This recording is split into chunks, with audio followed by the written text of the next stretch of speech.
Welcome back to the Ways to Flourish podcast, where we discuss how to flourish through our challenges and elevate voices across William & Mary's campus. I'm Lindsay Heck. And I am Eric Garrison.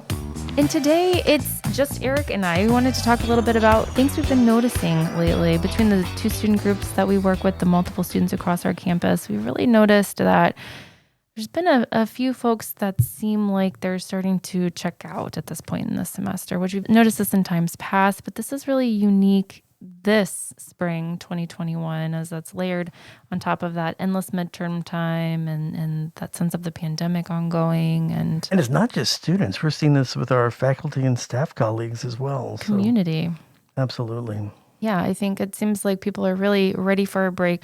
We're approaching the finish line. We've got a few more weeks to go. So Eric, what is that difference that is allowing some folks to move on a little bit more successfully right now?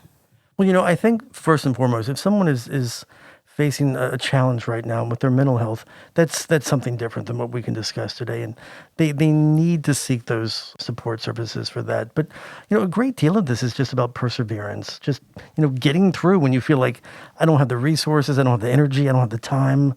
So we are seeing that piece. And it makes us feel helpless, not hopeless, but helpless. And when it's so easy to throw the towel in, why choose to persevere? I'm thinking about a podcast we had a couple weeks ago with Kelly Crace where he talked about decisions that are like hard and right.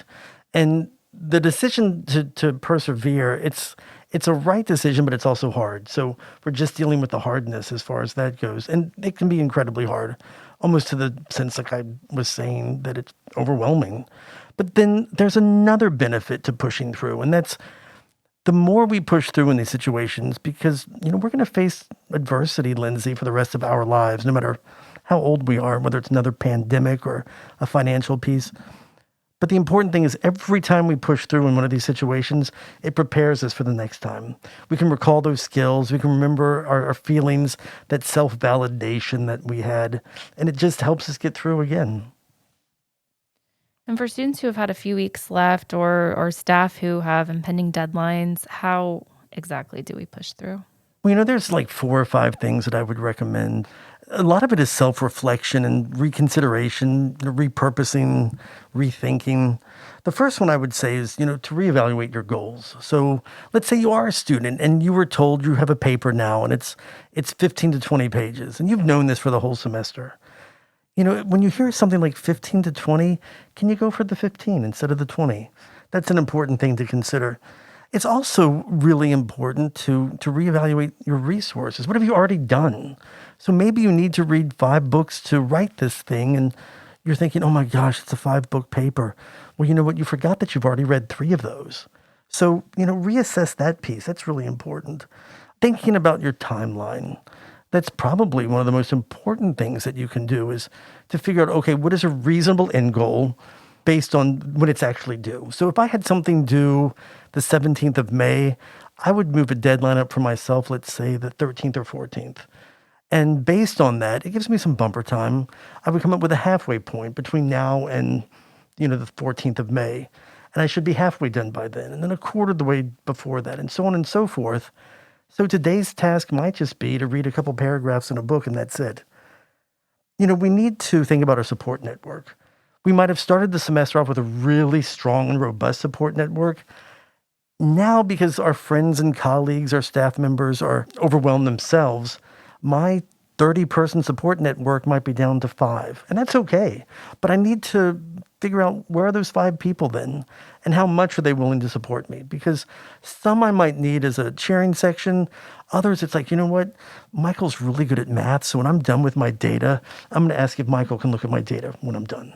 The last thing I think that's vital is, we need to rethink our standard of our end. So rather than going for, a 10 or an A plus 100, I think about Catherine Rowe when she says things like, don't strive for perfect, just strive for awesome. So while I'm not going to be able to have a perfect paper or a perfect report for my boss or whatever those other pieces might be, how awesome can I do that in the time that's remaining? And that's very possible. That's very possible. I think that's wonderful advice. And we have a community that places really high expectations on themselves. And I think it's always good to have the reminder to be gentle with ourselves at this time. And, we do face adversity throughout our lives. Every generation has faced adversity. There are people here who lived through HIV. There are people here who lived through 9/11 or other things. So, look to the people around you and say, hey, how did you get through that thing? Because when we talk intergenerationally, we realize that, yes, there might be a group of people that was never in college during a SARS pandemic, yet they still might have gone through some things that allowed them to persevere.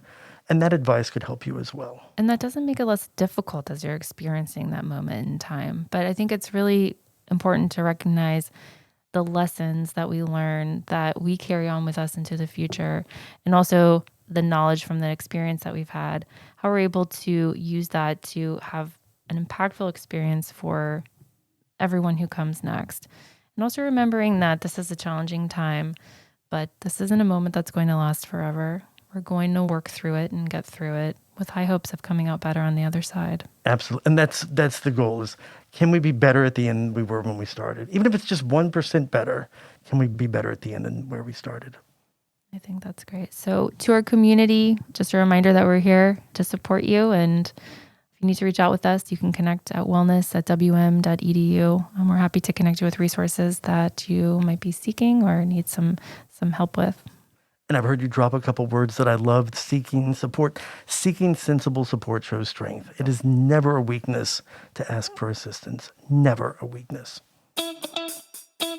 I'd like to thank my co-host, Lindsay Heck. I'd also like to thank our sponsor, United Healthcare, for the support of this podcast.